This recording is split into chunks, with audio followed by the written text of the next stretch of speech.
Hi guys, this is Alea Jen and welcome back to my YouTube channel. So for today's video, maglalaba ako ng damit ko. So hand wash ako, kaya iyan, naglalaba ako. And alam niyo ba kung ano yung pinaka-hate ko na trabaho sa loob dito ng bahay is yung paglalaba ng damit ko. Halos kada laba ko, minumura ko yung amo ko sa utak ko. Tapos naiisip ko yung pagod, yung terminate. Gusto ko na mag-break ng contract. Pagod na ako. Hate na hate ko talaga maglaba. Alam niyo ba sa Pinas, inaabot ako ng kalahating araw sa paglalaba lang. Damit ko lang yan. Nagsisimula ako minsan alas 2, alas 3, natatapos ako alas 6, alas 7.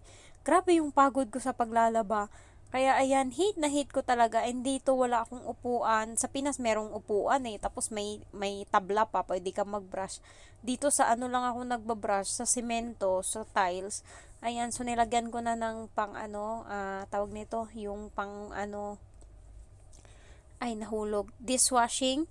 And then sanitizer, laundry sanitizer, and then ano, detergent, nilagyan ko na. So nahulog yung cellphone ko, hindi ko napansin. And then ayan, dalawang balde yung gamit ko, wala pa akong palanggana dito, balde lang yung gamit ko guys.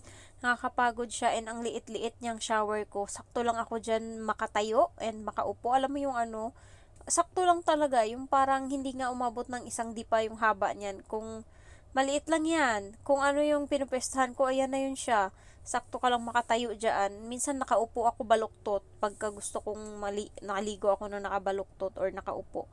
So ayan, badlawan ko na yan. Yung ano ba, yung unang ano, tanggalin yung amoy ng damit. Ayan. So madami yan guys, ano yan siya, 10 days ko na damit kasi hindi ako nakapaglaba nung nakaraang linggo kasi grabing busy, iniiwan sa akin parati yung bata and hindi ako makahanap ng time para makapaglaba. And gusto ko yung damit ko is ano talaga, yung pulido yung pagkakalaba ba kasi ano eh, puro tayo pawis. Hindi nagbubukas yung amo ko ng aircon pagka ako lang dito sa bahay.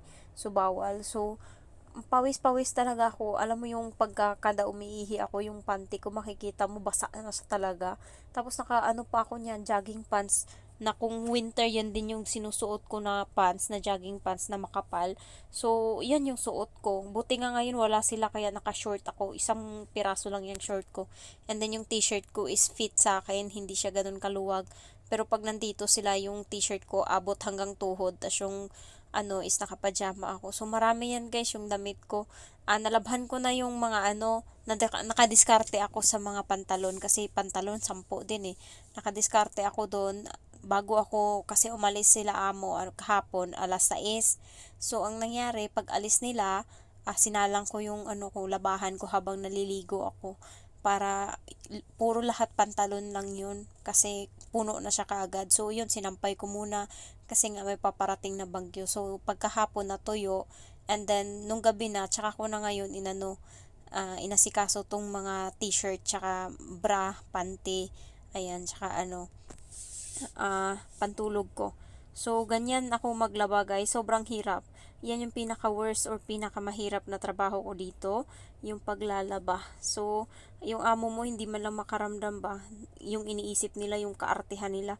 Yung ibang mga katulong pwede namang gumamit ng washing dito. Hindi ko lang alam yung amo ko. Nagaya siya dun sa matanda, daming arte nila sa buhay. So, hindi ako pinapagamit. So, handwash lang talaga ako. Ito yung surrender ako dito, yung pagod ako. Kasi pagkatapos ko maglaban yan, sakit-sakit ng likod ko. Kaya kanina, tanghali na ako nagising kasi nga sobrang pagod ako. Natapos ako kagabi maglaba is 11:30 ata. Tapos naghapunan ako.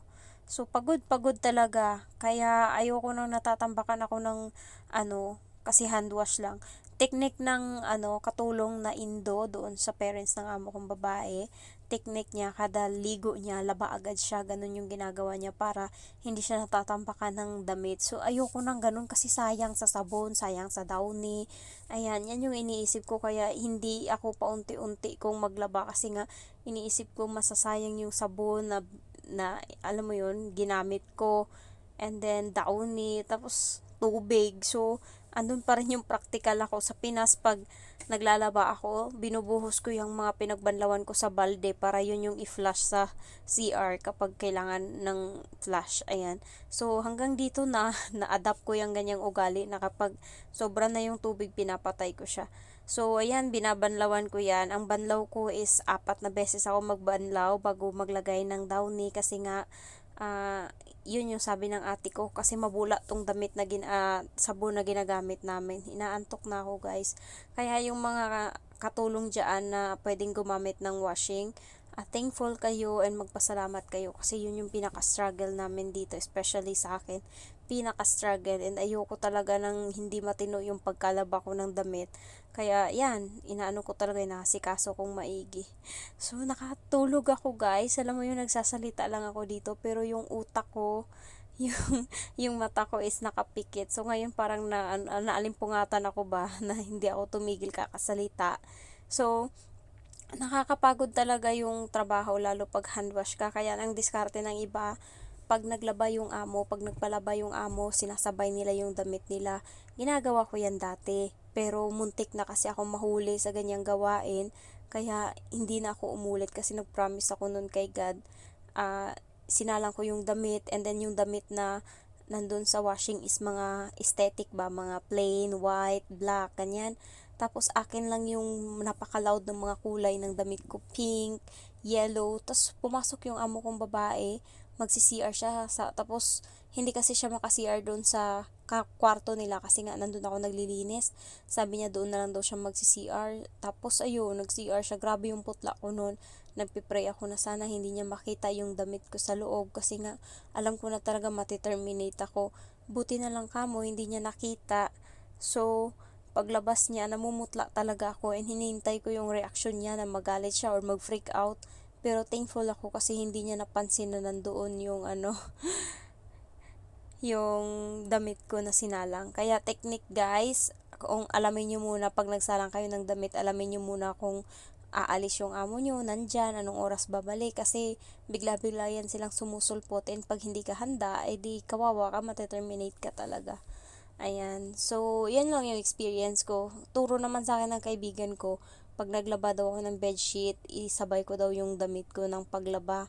Kasi nga, naawa sila sa akin. Kasi pagod na pagod ako sa trabaho kasi dahil lang sa paglalaba.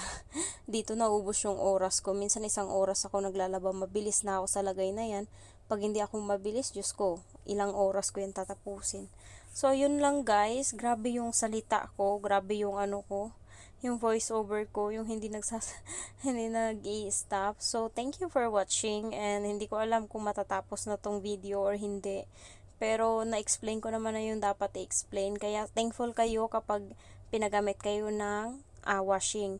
And also, magtanong din kayo sa amo nyo kapag bago kayo kung pwede ba kayong gumamit ng washing kasi may iba na ayaw, may iba na gusto or pinapabayaan as long as okay yung damit. So, pwede kayong magtanong pagdating para alam nyo kung saan yung mga boundaries nyo. So, thank you for watching guys. And then, nagsasalita lang ako pero sabaw na talaga yung utak ko. Thank you for watching and I love you all. Bye-bye.